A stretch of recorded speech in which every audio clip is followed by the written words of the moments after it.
I'll try not to go overtime at all. So instead of just coming in and talking about mortgages today, because I know that's boring, what I want to do is tell you an actual true story. Going to use some fictitious information on here, like the property and stuff like that, because I don't want to share their information, but this actually happened and is one of my clients, so it's pretty cool. So what we're going to do is we're going to talk about how a strategic mortgage plan can help you build wealth and real estate portfolio up to $1.9 million and doing it through house hacking. Does anybody know what house hacking is? Heard the term before? No. No? So this is where, let's say I have a duplex.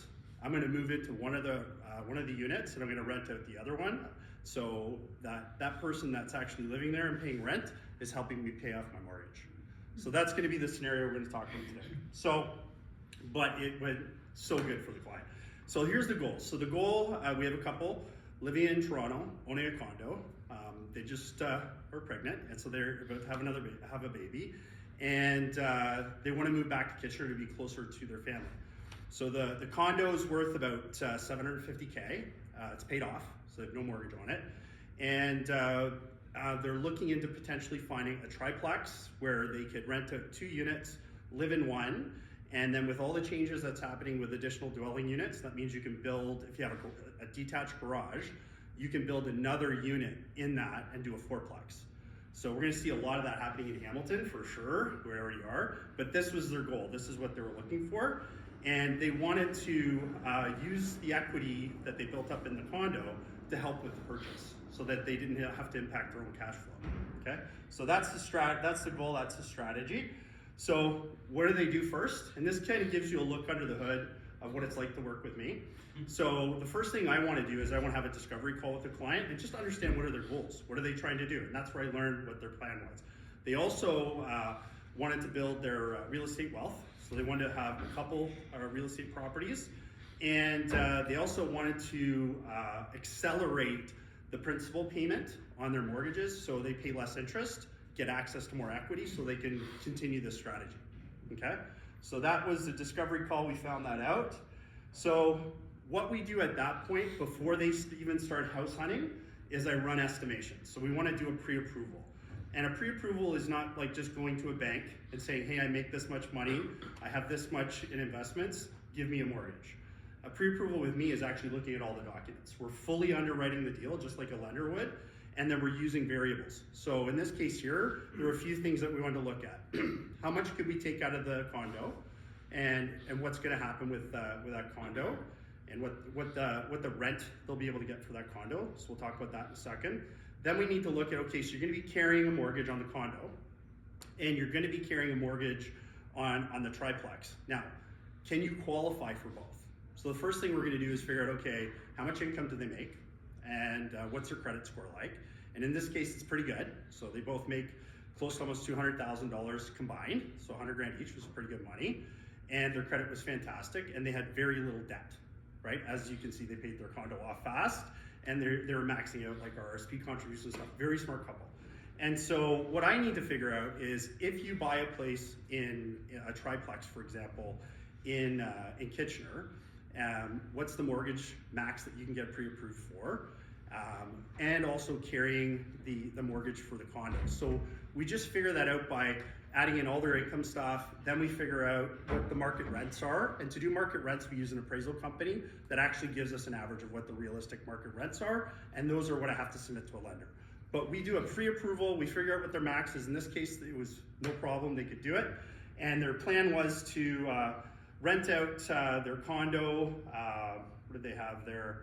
I think they're renting the condo out for just over $2 grand. So it was a one with a den. They get roughly 18 to 2,000 bucks for it. And the triplex, they figured they could probably get, if they lived in the one and rented out the 2, they could probably get about 3,800 bucks. So 1,600 bucks each. And if they invested 40 to 50,000 roughly to do a simple 1-bedroom in a detached garage, they could probably rent that out for close to 18 to 2 as well, if not more, depending if they do a 2-bedroom. So that was the pre-approval process. We did that. And as you see on my screen, this is my mortgage app. Anybody here download my mortgage app yet? You have? What's it like? I downloaded it, I looked at it quickly. mostly to pull up your contact information. Well, at least you got some use out of it. On the screen, Sorry. I want to walk you through what we did. So we used my mortgage app. Inside the mortgage app, we can put in the purchase price, we can put in the down payment, which will automatically calculate with the interest rates. We can go through my app, find the interest rates that are in there for variable or fixed. They're all there, all 70 lenders. We can put in the rental income. So we can go in, add in the rental income. We can add in the expenses and estimated expenses. And for this scenario, we used about $500 in insurance and other stuff. The renters would pay their own, so they would individually meter, but the renters would pay their own hydro. So you can do all of that in the app. You can also estimate your closing costs. So you can go in, estimate your land transfer tax. They also have the ability within the app to, if you're a first-time home buyer, you can put that in and it'll reduce the land transfer tax credit. So, and it also estimates all the other stuff for closing costs, like legal fees and stuff like that. So reason why I'm showing you that is this is the experience your clients get. So when you refer a client to me, the first thing I do is an amazing discovery call with them, really understand what they're trying to do and their goals. I share with them my app, and then as they're going out and house hunting, which is the next step, what they'll do is they'll send me the MLS listings, and then what I'll do is enter that into the app. They get a really nice, beautiful report that shows them the mortgage information. If we're including rental income, it shows the cash flow analysis right at the top. So it's just really cool. So they went out house hunting.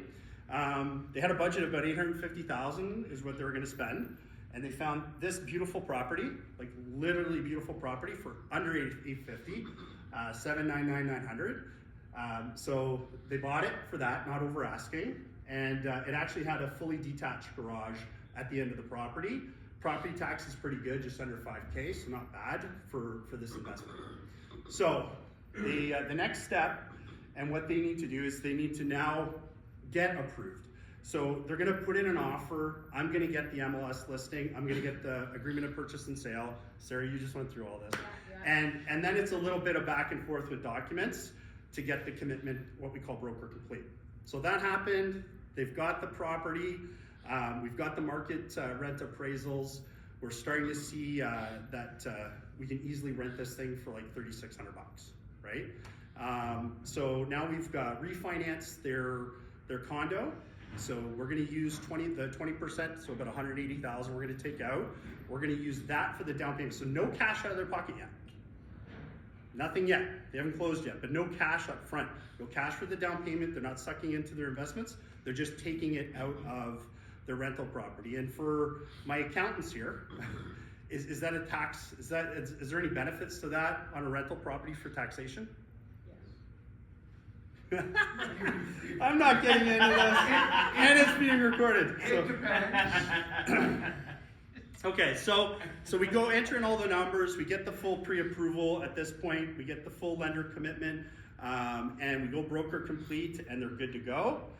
And so now what I need to do is figure out what kind of options they want to go with. So I want to spend a little bit more time on this because I thought that's interesting for you guys to learn more about products. So there are three products solutions that we could potentially look at for this. One is just a straight mortgage. And if we're just going to do a straight mortgage, most cases I'm going to use a monoline lender. And if you've never heard of what a monoline lender is, they're basically only do mortgages. So they're regulated by the same bodies that regulate banks, but they only do mortgages. So typically they won't offer home equity line of credits, checking accounts, or or even personal line of credits, that sort of stuff. They just do mortgages. Okay, but then there's also all-in-one products like the Manulife One. National Bank has one where you have one product that has everything in it. And you know all about that, but Manulife One, if you really want to pay your mortgage off faster, and that's your strategy, it's the best product for it. That said, it's complicated and it's not for everybody. So when we looked at those two solutions, the next one they want to look at is the Scotia Step from Scotiabank, which in my opinion is the best mortgage for this type of person. So if you're real estate investing, there's no better product out there than the Scotia Step, other than the Manulife One. So, but the Manulife One is hard for people to grasp. So their decision they went into was the Scotia Step, and why they did that is it basically, and I'll go through the actual features one sec. So when you get a mortgage and you get a home equity line of credit, your mortgage is in the first position. It's set up for a term, so say a 5-year fixed, same principal interest that you're going to pay over that term. And then if you get a home equity line of credit, that means that as you get principal, you pay off principal in your property, and you have value in your home equity line of credit, then you can take that money out and use it for stuff. We'll talk about what they did. But with Scotia Step, it's way different. So you can actually segment the mortgage. So I'll give you an example. So right now we're in a rate environment that's in a declining environment, but fixed rates are pretty high right now, and variable rates are higher than fixed. So the predictions are a lot of this is going to change by 2026. So when you're dealing with investment properties, and there's tax implication expenses that you can track and all that kind of stuff, you want to have a product that's very flexible.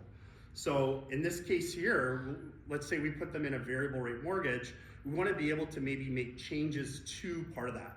So let's say you get a mortgage for, in this case here, $680,000, $700,000, okay? Right now, the variable rate mortgage might be a little bit too risky for people, or the cash flow is an issue. So what you can do with the Scotia Step is you can actually convert part of that mortgage into a fixed term. So I can take 400 grand, put that 400 grand into a 5-year fixed, and I can also take part of that, put it in a variable, and I can take part of that and put it in a 1-year open. And then it's a lot less risky, right? Because then there's so much you can do with that. And so that's why it's a really good product. It's also a readvanceable home equity line of credit. So as you're paying the principal down, you're getting access to more equity that you can use for reinvesting, which is exactly what they did. So they went with the Scotia Step.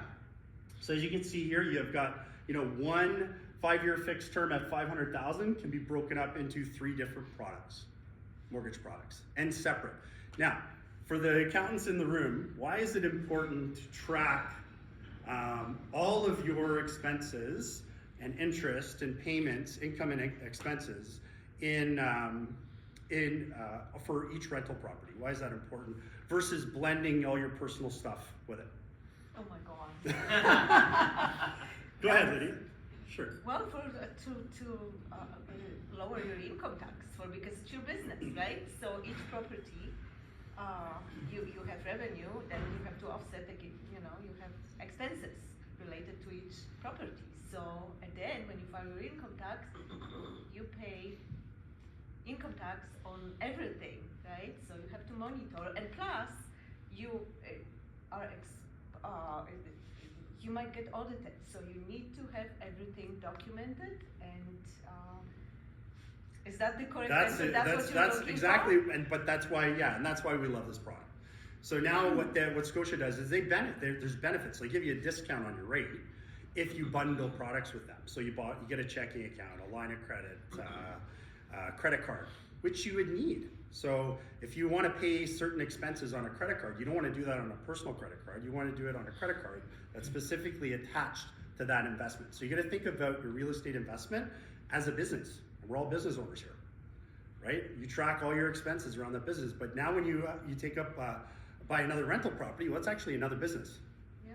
So you got to think about it in that terms. So it's not always about interest rate. Like the interest rate was higher to go Scotia. I could have got them a lower interest rate, right? But it wasn't the right product.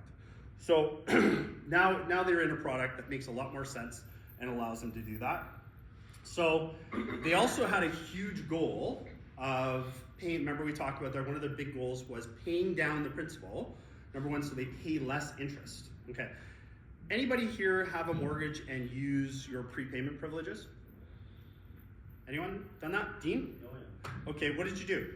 What privileges did you use? We were with Scotia actually on the STEP program, our first house. And whenever we had extra money inside, we'd put it down on the principal part of the mortgage. So you're allowed X number of dollars per year. But we took full advantage of that, and our goal was to have our mortgage paid off before our first kid went to school, and we achieved that. So. Great job. Okay, is everybody here understand what prepayment privileges are? Pretty well? Okay, so not all lenders are alike. They don't offer the same prepayment privileges. So the only way to pay a mortgage off faster is to pay down principal. That's the only way. So you got to pay down principal, and the only way to pay less interest is to pay down principal faster. Although banks don't really want you to do that. so prepayment privileges, there's typically two that are used most often. One was the one that Dean talked about, and that's on your anniversary date every year, you can put down anywhere between 10 and 20% of the total amount of mortgage every year that hits principal. And by doing that, there's less principal there to pay interest on. So that's why you're paying less interest, okay? But it's also going to do another huge benefit, and that's accelerating when you pay it off. So I'll give you an example of what they actually did. They used two privileges. One is they used there's a 15% top up. So they increased their mortgage payment by 15% every single month. That 15% went directly towards principal. And then every year they put $10,000 down on principal. They didn't do the full 15%, but they put 10K down. So here's kind of what that would look like. So by putting 10K down and increasing to 15%, just during that 5-year term, they saved $9,902 in interest, and they saved 10 years off their 25-year amortization. And so over the full, 15 years, that they paid it off, they saved, what was it, 100, where is it here? Balance end of term, yeah, total savings, $172,000 in interest. That's what they saved. Pretty phenomenal, right? So that's by just being smart and having a really good plan for your mortgage. So what happened? Well, the first year they screwed up. They weren't working with an accountant. They were using personal line of credits with their investment property on their condo. They were using personal credit cards. They were audited. And it just, it was just a pain, a huge pain. So they started working with a CPA. They got the Scotia step. They got the right product. They were able to track everything properly. And the next year, everything was clean. So it was really important that if you're going to get into real estate investing, the first conversations you need to have, because you want it set up right, you want to work with a mortgage agent that understands how to do this. You also want to work with an accountant right away. Obviously, your realtor too, we're not forgetting them, and your financial advisor. Very important to have those groups of people there, because it's a full strategic plan, right? So by switching to that Scotia step, they had a checking account, credit card, home equity line of credit, and a mortgage, all tied to the same account, the same business, the same real estate property. Make sense? Cool. So we're gonna wrap it up, and then I'll open up for questions. But what happened? So here's what happened. They took a $650,000 property, that was a condo that they were living in. They turned that into buying a triplex. They found one that they could convert to a fourplex, which they did. And now they have a condo with just the minimal 5% appreciation, is worth $129,000 in Toronto. And a fourplex that they bought for $799,000 that is now worth $1 million. And they're paid off, because they use the rental income as the strategy, and they're mortgage free. So now they can pull that money out of both properties and go buy 2 triplexes if they wanted to. Pretty cool. And that's it. So the only thing I ask at the end of this, I know we are a networking group and we try to do our best to refer to each other. On my business card, I left everyone for everybody. On the back of that, there's a QR code. That's my app. Please download the app, play around with it, especially if you have a mortgage. You'll see the value from it. And the reason why I asked you to do that is I'm going to ask you one other thing. If you could give that business card to just one person that needs a mortgage or has a mortgage, I don't charge fees, right? So if they want me to look at their mortgage, do an analysis, if they have a goal of investments, it doesn't cost anything to work with me. But yeah, if you could hand that card to one person and also download the app yourself from the QR code, you'll see the value in it. And that's it. Thank you for having me here.